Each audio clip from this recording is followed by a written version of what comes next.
자, 그래 조직을 어떻게 분석하느냐 하는 건 SSPP에 얘기했죠. 그러니까 인사조직론의 핵심은 이 SSPP를 제대로 다룰 수 있을 때 문제가 조직을 높은 생산성과 창의성을 발휘하는 조직으로 만들게 된다. 그런 얘기입니다. 그래서 인사조직론의 구조는 인사론과 조직론으로 돼 있다. 하나는 사람을 다루는 것이고 하나는 구조와 시스템과 프로세스를 다룬다.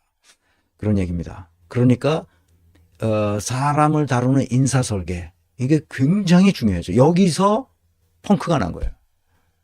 문재인 정부는 여기서 펑크를 낸 거예요.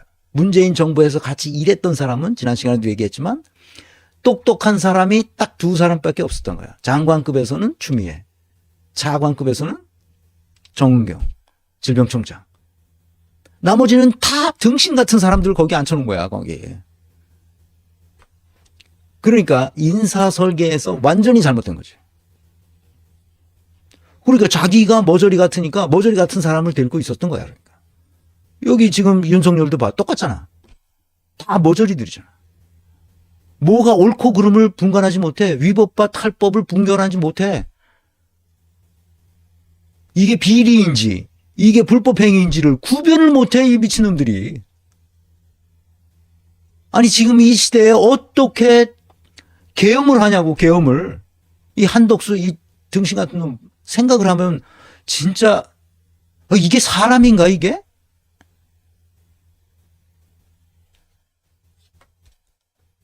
여기는 조직 설계로 대응하는 겁니다. 조직 설계가 사람 인사 설계보다 훨씬 어렵습니다. 방대하죠. 사람은 사람 보는 안목만 기르면 저 사람이 사기꾼이다. 저 사람이 자기 이익만을 챙기지 공익에는 관심이 없는 사람이라는 것을 쭉 과거 정보를 쭉 훑어보면 알 수 있어요. 그러니까 어렵지 않아. 사람이 다루는 건. 물론 이것도 처음에 그 이론을 파고 들어갈 때는 어렵지. 근데 조직론은 그거보다 훨씬 더 어려워요. 재미도 있고. 그런데 조직론을 가르치는 게 쉽지 않은 이유가 왜 그러냐면 또 배우기도 쉽지 않고 그게 왜냐면 사례 연구를 해서 배우는 거거든. 이론은 얼마든지 가르칠 수 있는데 사례 연구하기가 어려워요. 왜냐하면 조직은 사람마다 다 구조와 시스템과 프로세스가 그 조직마다 다 다르기 때문에 다양한 그게 있어요. 그래서 그거를 하나의 이론으로 다 쪼개서 뭐가 어디서 잘못됐는지를 지적해서 그것을 고쳐줘야 되는 거거든. 그러니까 우리는 정부 조직 그거는 할 수 있지. 그러나 기업 조직 또는 작은 조직, 정당 조직 이런 건 내가 직접 가서 보지 못하기 때문에 그거는 그냥 겉에서만 이렇게 됐으니까 이건 잘못된 것이다 말해줄 수 있지. 그리고 정부 조직도 보면 각 부처마다 조직의 특성이 다 달라서 이걸 어떻게 세팅해야 될지 한 표준적인 것은 얘기해 줄 수 있지만 가서 일일이 봐야 돼요. 그리고 거기에 주요 키맨들 그러니까 꼭 인터뷰 해봐야 될 사람들 그걸 골라서 인터뷰를 계속 하면서 이게 구조와 시스템 어디서 잘못됐구나 하는 것을 파악해야 돼요. 쉽지 않죠. 그렇지만 해야 돼요. 그렇지 않으면 우리의 조직 구조와 시스템이 다 일제 강점기로부터 넘어와서 뭐 아주 그냥 조그만 마이크로한 부분만 개선해 왔기 때문에 전체 큰 틀이 잘못됐기 돼서 아무리 마이크로한 부분을 고쳐도 고쳐진 게 아무 의미가 없어요. 우리 입시 제도와 똑같습니다.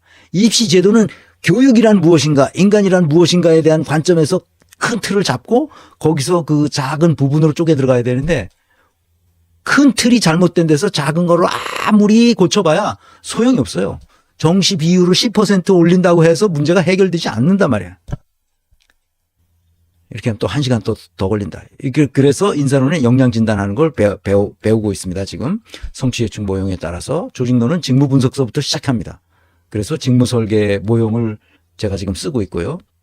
그래서 이거를 익히고 나면 그래도 조직이 보여요. 그 다음에 이제 구조와 시스템을 설계하면 되는 거죠. 직무를 설계하고 구조와 시스템을 다시 설계해서 프로세스가 과연 효율적인지 그거를 판단할 수 있으면 됩니다. 자, 이제 아셨죠? 그래서 기본적으로는 명령과 복종이라는 것은 제국주의 시대나 있는 것이고 지금은 그런 시대가 아니라는 거예요. 제국주의 시대는 지금 우리나라 군대처럼 명령과 복종으로 뭔가를 할 수 있다고 생각하는 시대예요. 그런데 지금은 2차 대전 후에는 명령과 복종이라는 개념 자체가 사라졌어요. 대화와 토론으로 바뀌었습니다. 그래서 2차 세계대전 후 새로 건국한 독일 연방공화국은 제 책에 쓴 겁니다. 다시 읽어드립니다. 347쪽.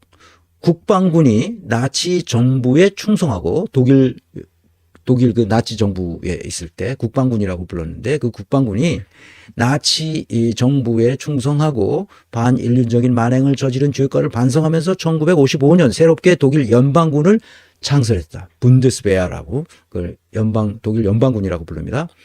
그때 내세운 캐치프레이즈가 바로 제복 입은 시민이었다. 이를 위해 장병들은 정치교육과 역사교육을 통해 양심에 따른 윤리적 행동을 학습하도록 했다. 전투에 배치됐을 때뿐만 아니라 시민적 삶을 위한 세계관을 익히도록 해야 했기 때문이다. 군대에서 이걸 가르친 거예요. 시민적 삶을 위한 세계관이 형성되도록 군대에서 가르치는 거죠. 군대에서 정치교육, 그다음에 역사교육을 같이 가르치는 겁니다. 여기서 가장 중요한 것은 기본법 제1조 1항에 명시된 인간의 존엄성이었고 장병이 터득해야 하는 것은 정의와 자유였다. 상관의 지시나 양심에 거스르는 일은 거부할 권리와 의무가 보장됐다. 군인도 제복을 입었을 뿐 민주 시민으로서의 권리와 의무는 동일하다. 독일 군대가 아주 엉터리 같은 취약한 군대라고 생각하는 사람은 이 지구상에 없어요. 강력한 군대죠. 그런데 시민과 동일한 권리와 의무가 주어졌다는 거예요. 그러니까 상관이 명령하는 것에 복종하도록 훈련시키지 않는다는 거예요. 지금 여기 그 내란에 계엄군들이 상관의 명령이라서 내가 따라야 된다는 얘기를 하는 놈들도 있어. 내가 명령에 따랐을 뿐이다. 잘못된 것이지만. 그리고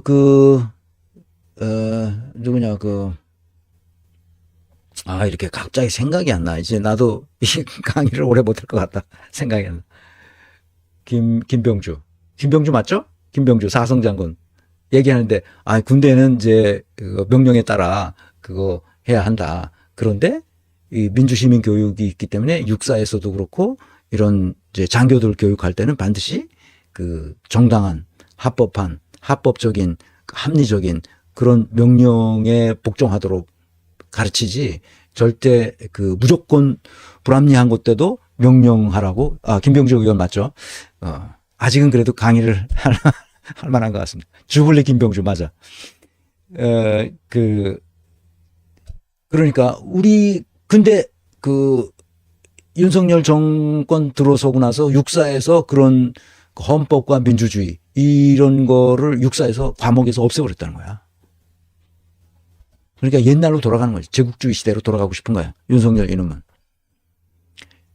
그러니까 굉장히 중요한 것이 뭐냐. 민주시민이 되도록 가르치는 거야. 우리는 민주시민이 되도록 가르치지 않았음에도 이 세 개가 다 민주시민의 너무나 당연한 것으로 생각하니까 젊은이들이 나와서 응원봉 들고 케이팝 부르면서 응원을 하잖아. 그러니까 너무 보기 좋더라고. 쟤네들이 학교에서도 안 가르치는데 어디서 저런 걸 배웠지? 그러니까 세 개가 다 이 선진국 문화를 다 그대로 받아들이는 거야.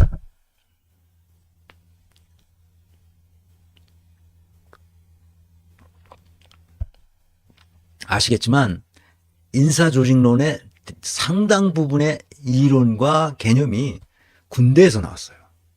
군대는 국가의 운명을 좌우하는 조직이잖아. 전쟁에서 지면 그냥 식민지로 떨어지는 거 아니야. 그래서 그 국가의 모든 역량을 총동원해서 군대를 운용합니다. 그러니까 최첨단이 다 어디서 나오느냐? 군대에서 나와요. 경영학에서 그 군대에서 써보니까 잘 된다. 그럼 경영학으로 가져옵니다. 그래서 경영학의 개념의 대부분이 저거예요. 군대 용어입니다. 그래서 abstract tactic도 바로 그 군대에서 나온 걸 우리 경영학에서 그걸 가져다가 쓰는 거예요. 기업에서 높은 생산성과 창의성을 내도록 하기 위해서. 아셨죠?